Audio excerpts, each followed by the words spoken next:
Fifth question है half the perimeter of a rectangular garden whose length is 4 more than its width is 36 metre find the dimensions of the garden. देखो question में क्या बोला गया है कि जो हमारा रेक्टेंगुलर गार्डन है उसका जो हाफ पेरीमीटर है वो है 36 मीटर और उसकी जो लेंथ है वो 4 मीटर मोर है उसकी विड्थ से। ठीक है, तो पहले इसको इजी लैंग्वेज में लिख लेते हैं। क्या बोला कि जो हमारा हाफ पेरीमीटर है वो है 36 मीटर, ठीक है, और जो लेंथ है वो 4 मीटर मोर देन है विड्थ से। ठीक है, हमें डायमेंशन निकालने हैं गार्डन के। अब एक बात देखो भाई, लेंथ विड्थ के ऊपर डिपेंड कर रही है तो विड्थ को एक्स लेट कर लेते हैं। ठीक है, तो सॉल्यूशन स्टार्ट करते हैं। Let width of rectangular garden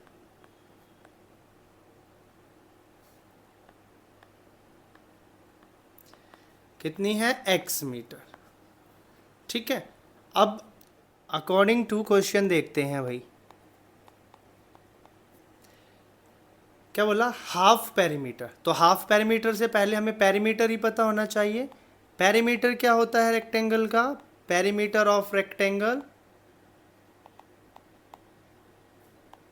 2 into L plus B.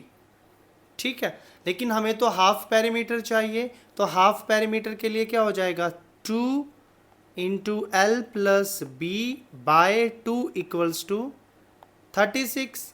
तो 2 से 2 कट हो गया तो हमारा ये बना L plus B equals to 36 metre. अब लेंथ और ब्रेड्थ हमने कितनी मान रखी है, एक x मान रखा है और एक को क्या मान रखा है, y।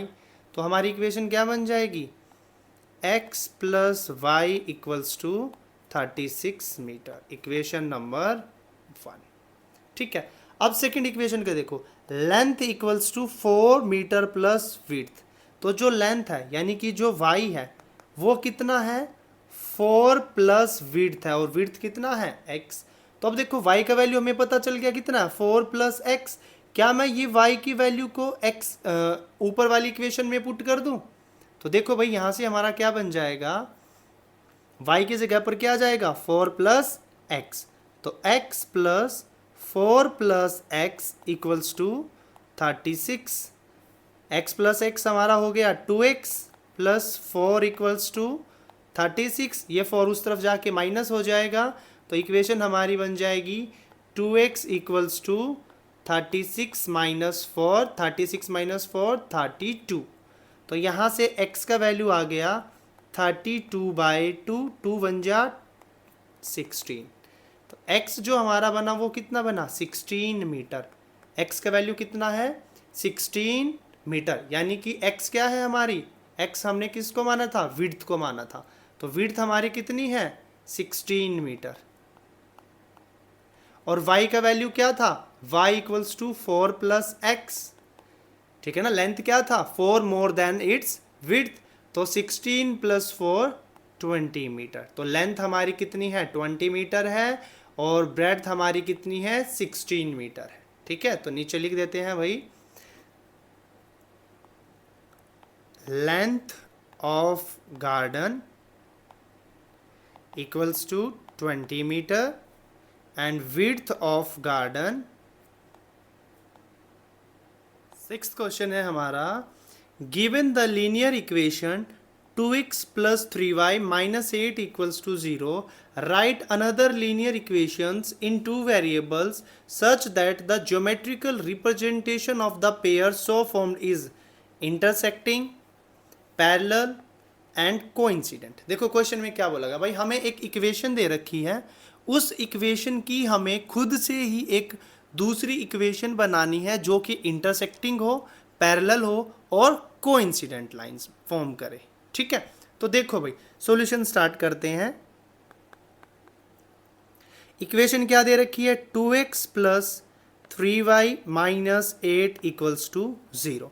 सबसे पहले ये देखो इंटरसेक्टिंग लाइन के लिए क्या कंडीशंस होती थी, इंटरसेक्टिंग लाइंस की कंडीशन क्या होती थी, तो इंटरसेक्टिंग लाइंस की जो हमारी कंडीशन होती थी वो होती थी A1 by A2 is not equals to B1 by B2। ठीक है, A1 और A2 का जब हम रेशो निकालते थे वो हमारा इक्वल नहीं आना चाहिए था B1 और B2 के रेशो के। ठीक है, तो अब देखो भाई मैं क्या बना सकता हूँ नई इक्वेशन, क्या मैं इसको लिख दूँ 4x plus 5y minus 5 equals to 0। ठीक है, अब हम कंपेयर करके देख लेते हैं कि रेशो क्या बनेगा। तो देखो A1 बाय A2 का जो हमारा रेशो बना वो बना 2/4, 2 बन जा 2 2 जा 1/2। B1 बाय B2 का जो रेशो बना वो हमारा बना 3/5।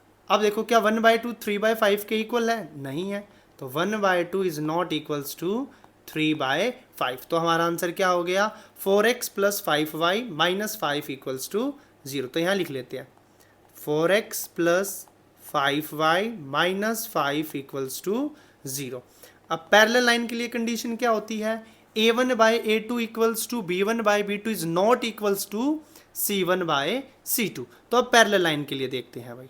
ठीक है,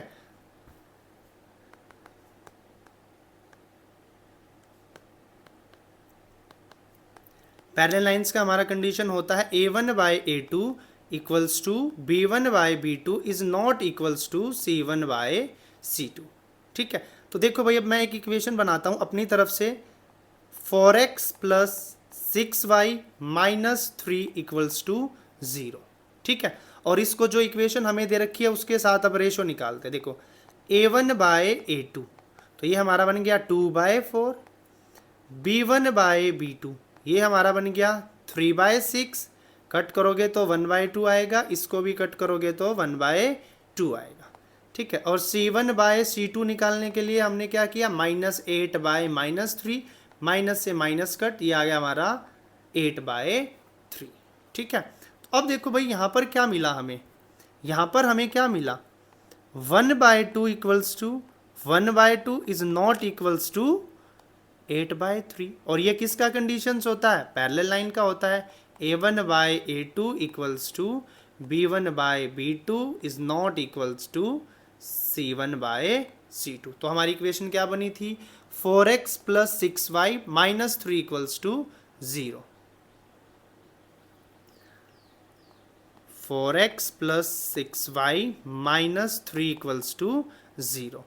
अब हमें क्या चाहिए कोइंसिडेंट लाइन चाहिए, और कोइंसिडेंट लाइन का कंडीशन क्या होता है भाई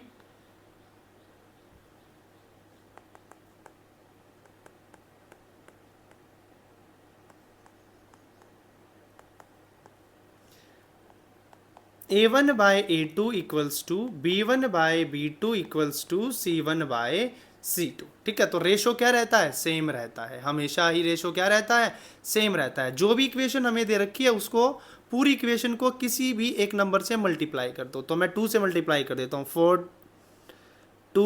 और 2 2 जा 4x प्लस 2 3 जा 6y माइनस 2 8 जा 16 इक्वल्स टू 0।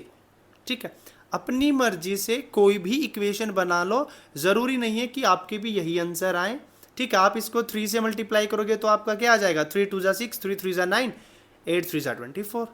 ठीक है, question number 7 draw the graphs of the equation x minus y plus 1 equals to 0 and 3x plus 2y minus 12 equals to 0।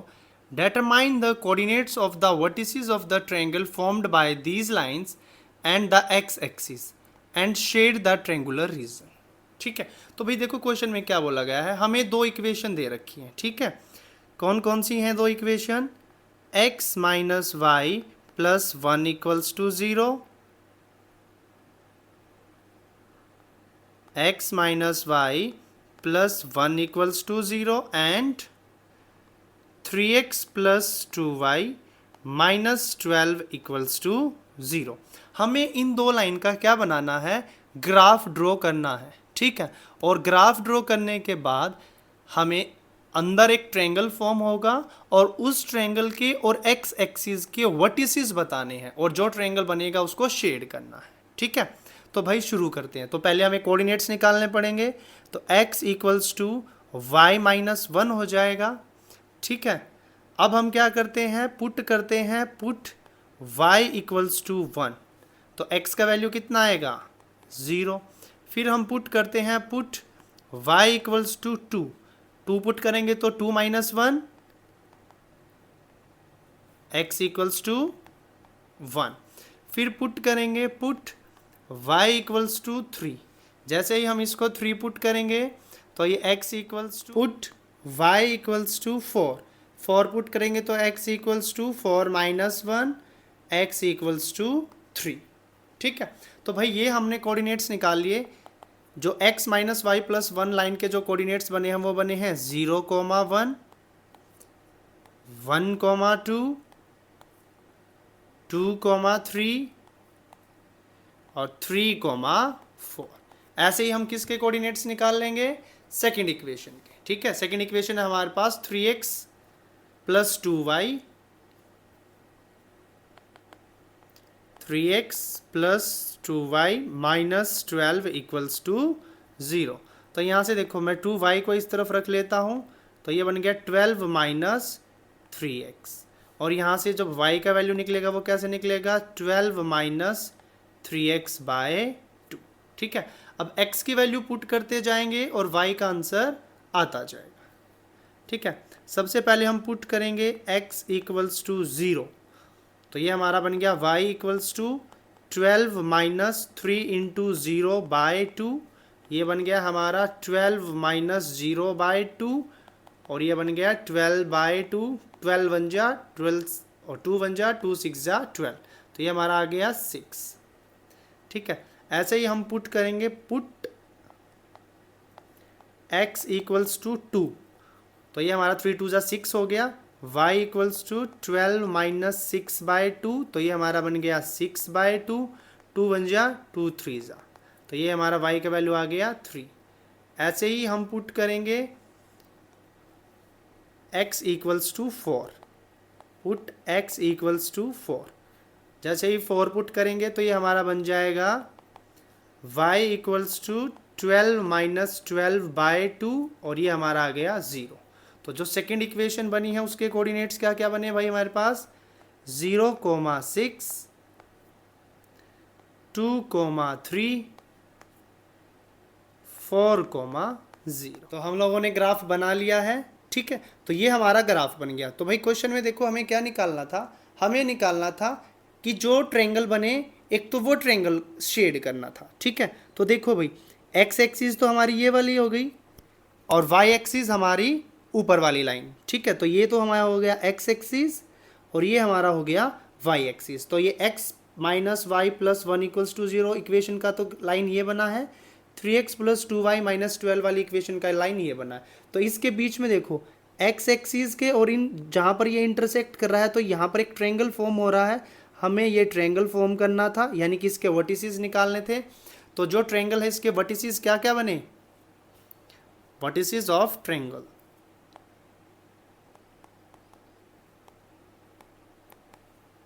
तो यहाँ पर देखो ये है -1,0, 4,0 और यहाँ पर है 2,3। तो ये तो हमारा आगे वर्टिसेस ऑफ अ ट्रायंगल और ट्रायंगल को हमने शेड